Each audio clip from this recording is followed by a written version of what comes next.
সুপ্রদর্শক, আসসালামু আলাইকুম। দশের কথা জানতে ও জানাতে আমি মোহাম্মদ সাদিকুর রহমান আপনাদের সাথে যুক্ত আছি দৈনিক নাগরিক ভাবনা থেকে।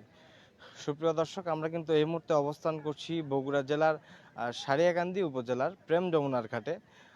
আপনারা কিন্তু জানেন যে আজ কিন্তু 14 ফেব্রুয়ারি ভালোবাসা দিবস। আমাদের দেশের তরুণ তরুণীরা কিন্তু এই দিবসটি অনেক আনন্দিতভাবে উদযাপিত করে। আমি যদি আপনাদের একটু দেখাতে চাই যে আমরা যে বগুড়ার সারিয়াকান্দি প্রেম যমুনার ঘাটে যে এখানে আছি, আগের চেয়ে কিন্তু আগের পরিমাণে কিন্তু আমরা এখানে এসে দেখতে পাচ্ছি যে লোকজনের ভিড় কিন্তু অনেক কম। ভালোবাসা দিবস এটি কিন্তু সেন্ট ভ্যালেন্টাইন দিবস বা সেন্ট ভ্যালেন্টাইন্স উৎসব হিসাবেও কিন্তু পরিচিত।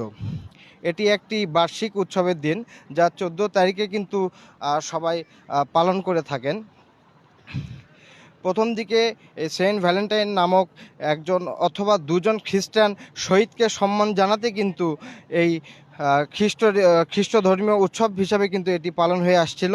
পরবর্তীতে লোক ঐতিহ্যের ছোঁয়ার মধ্যে দিয়ে কিন্তু এটি বিভিন্ন দেশে আস্তে আস্তে প্রেম ও ভালোবাসার সাংস্কৃতিক, ধর্মীয় ও বাণিজ্যিক একটি আনুষ্ঠানিক দিবস হিসাবে কিন্তু পরিণত হয়েছে।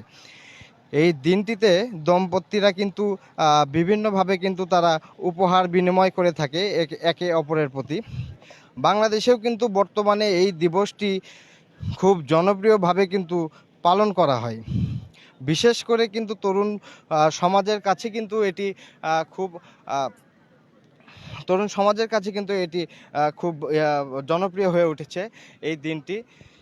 তা আমরা যেটি দেখতে পারলাম আজ বগুড়া সারিয়াকান্দির প্রেম যমুনার ঘাটে এসে, যে আগের থেকে কিন্তু এখন যেটি আজ এসে আমরা দেখছি, এখন কিন্তু কোনো ভিড় নেই। আগে আমরা এসে যেটি দেখতে পাচ্ছিলাম যে এই সারিয়াকান্দি প্রেম যমুনার ঘাটে কিন্তু অনেক তরুণ সমাজ এবং অনেক তরুণ তরুণীর কিন্তু আগে এখানে ভিড় হতো এই দিবসে।